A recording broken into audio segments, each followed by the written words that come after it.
Hello, gamers, and welcome to Xbot and Pony. My name is Phil, My name is Nick. and for this week's discussion, something curious has been happening with Xbox Live. Some of the normal options have just seemed to disappeared, and lots of theories have been floating around. Nick, what the heck is going on with Xbox Live? It's really interesting, isn't it? I guess if we go back to the start, they were the first company to bring out paid online service. They were. And And again, and all the cries were like, they're oh, doomed! They're doomed! What are you doing? PS3 is free. You're definitely gonna die on a sword. Why are you doing that? And what and happened? well, I kind of agreed with those people back then. I'm an Xbox gamer, and I was like, I have to pay? Why? Their service was good. It was a bit better than PlayStation 3's, and then they gave you free games. So there was a little bit of a, sweetening deal there. And now it's industry standard. Nintendo has adopted it. Even Out of Nintendo anyone. have. Yeah, they joined the Uh, dark side. and as I was informed the other day, don't be a cheapskate. It's only $20, Nick. So it's weird that still to this day they introduced it. It became an industry standard. When it would come out, it was anti-consumer, of course. And I agreed, it was anti-consumer. Well, why do we have to do this? We haven't had to do this before. But the amount of time and effort, and machines and stuff they put in, the amount of people that play online now. Yeah, the running of the servers and all that sort of stuff. Yeah, Yeah, yeah, yeah. yeah, It takes you got to pay people to maintain all that. It costs money. exactly. It costs money. And obviously services make up for that. Now, Microsoft, well, was it 94 million active, they say, users. That's a lot of income. That's a lot of money every year. $60 subscription every year. Now you can't buy a yearly one from Microsoft. So that $60 option's removed. You've got a 3-month option, and that tends to double the price. Microsoft was asked why, and everyone assumed it was a mistake. You can still go to Amazon, you can still go elsewhere and buy your 12-month cards for $60 elsewhere. But from Microsoft, they've come out and said, no, this is on purpose. We have removed it, but they didn't say why. And rumors, rumors 2018 popped up about Microsoft considering getting rid of Xbox Live, which is just stupid because why would they do that? It's money, and it works. Nobody complains. But now with Game Pass and xCloud coming in, and xCloud being free with Game Pass Ultimate, which is Game Pass PC, Game Pass on Xbox, and Xbox Live, it's a really good value. You're looking at $180 US a year, so it's pricey, but it's good value for what you're getting in that package. If you game on PC and if you want to use xCloud, I think I noticed North Korea is just killing it with xCloud. They got almost double the amount of people as America. North Korea? Maybe South. Hang on. Could have been South. I think you mean South. South. Anyway, it popped up. Just they're two very different. They're different. Countries. Okay, must be South. I was reading it on a message forum, and they were having statistics between the UK, US. I'm just gonna say Korea, and don't get myself in trouble. And they're almost double the US, which is surprising to me. I didn't even realize they had xCloud available over there. But somebody was saying, hey, you get a phone for about $100, and the internet over there is really good quality for about $2 a month. So why wouldn't you want to play Xbox on your phone for $2 a month if you're playing Xbox as well? So interesting to see that they can bundle all that in, but then remove this 12-month option, which again, a lot of people out there are saying, oh no, they're anti-consumer. They're going to force us to do this and force us to do that. I can't see that from this company at the moment. What do you think it means? All right, so if they are removing the option to extend Xbox Live beyond a certain point, and they're basically saying a max of what, 3 months? 3 months from now, and we're in so July. we're talking August, September, October. Oh, that's very convenient. It is. So the current rumors are Series X will launch in October, not November, like the PlayStation. A game popped up the other day. I won't mention what game it was, but it did say available on Series X on the 6th of November and Xbox One. You got to tell them, because I know you found out because you're on their newsletter, aren't you? I am. You're not? Who isn't? Who doesn't want a bit of Paw Patrol in their life? Yeah, okay. It's a Paw Patrol game. And I pre-ordered it already. But Special edition and everything. Yeah. it was strange that it in bold writing, available on Series X 6th of November. Yeah. It can only be available on Series X on 6th of November if that console is available on the 6th of November. So things are trying to line up. So that would mean, in my opinion, a company that are struggling, they're not going to turn around and say, hey, you have to pay double for Xbox Live for no reason, or hey, you have to buy Game Pass to play online. They are not going to do that. As many people in the forums that want to say they're going to do that, they're going to be made to be very silly, and I reckon probably by let's take September. that at face value then. Let's say that that's what they're doing. Okay, right? yep. Okay, let's see. So what's the natural reaction here? First of all, that's a killer blow. That's a good like left hook in terms of the console wars, right? If you're saying come to Xbox, you won't have to pay for any of your online interactions, and Sony's still charging, right? That is very enticing, right? That's a good move if you can make that happen. But as you said at the beginning, it costs money to run all this. So that sounds like the only way that you would make that money is if you are relying on Game Pass in particular, right? Exactly. Yeah, where they have to be relying on a certain amount of people signing it up to it, guaranteeing a certain amount of income every month that they can use into maintain their servers and etc. etc. It's a bit of a gamble because not every Xbox owner is going to sign up to Game Pass. No, the other avenue, which I didn't click it as well, I seen this on a message forum, people were discussing it, was, but if people can play for free and they choose, I'm going to play on Xbox because it's free, I don't have to pay $60 a month, those people are also going to buy DLC for those multiplayer games that they probably weren't going to buy on Xbox, they're probably going to buy on PlayStation 5.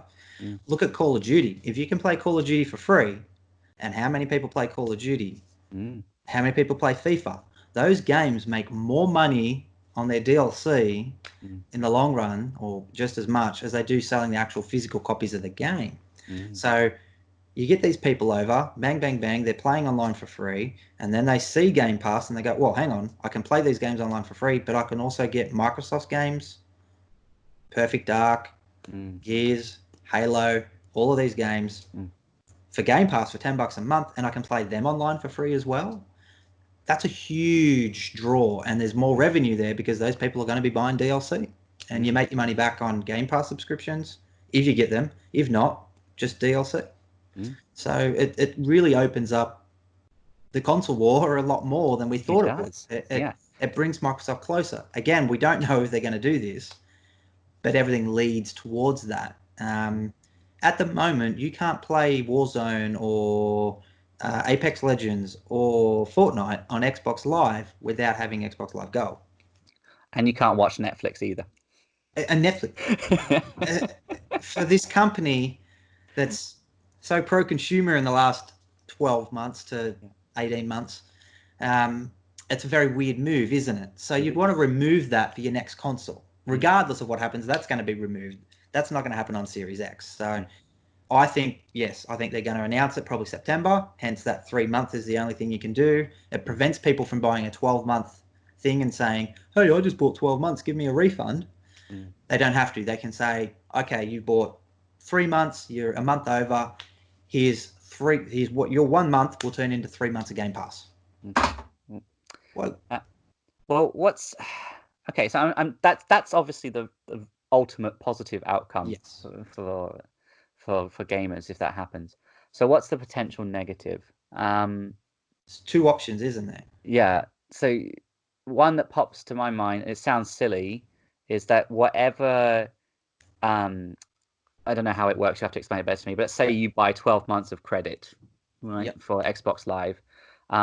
But if that's only usable on the X1, like you can't actually transfer that over when you buy the Series X, which for some reason, right? I don't think that's likely, but if for some reason you buy a 12-month one and you're like, oh, but I've sold my X1, got the Series X, and I can't seem to use my Live that I bought before, that's one thing that pops to my mind, but that seems unlikely. Very unlikely. Yeah, extremely unlikely. Everything they're pushing is Xbox One and Series X are the same.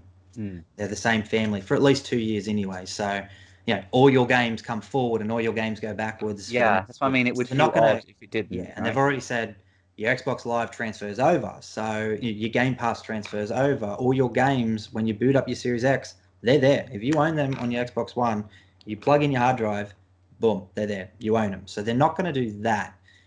The other negative thing would be they put it into Game Pass at the moment. I think you're looking at $5 for PC a month, $10 for Xbox a month, US pricing, obviously. And they force you to buy Game Pass, and which again is very. There's a lot of people out there that are not interested in Game Pass. They literally probably buy Call of Duty, FIFA, and that's it for them for the year. They might buy one more game. Yeah. They buy 3 games a year, and that's it. That's all they do because that's all they've got time for.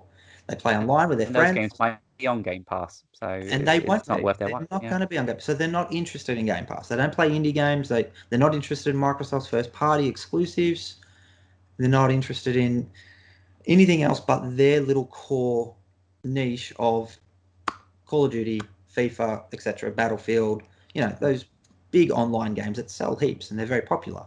So that's not going to work. That's very anti-consumer and a very poor messaging from such a big company that's being pro-consumer. The other thing is they literally make them more expensive and tack it on. Or, no, sorry. They literally just don't do anything and there's just 3 months and 6 months of Xbox Live, and that's it. They don't mention it ever again. Yeah. Which Well, doubles the maybe cost. there's about to be a price hike. That's the other thing, isn't it? Of Xbox Live in next gen, and therefore they don't want That you to would get be it good. at the lower rate, going into next gen. I don't know. Who knows?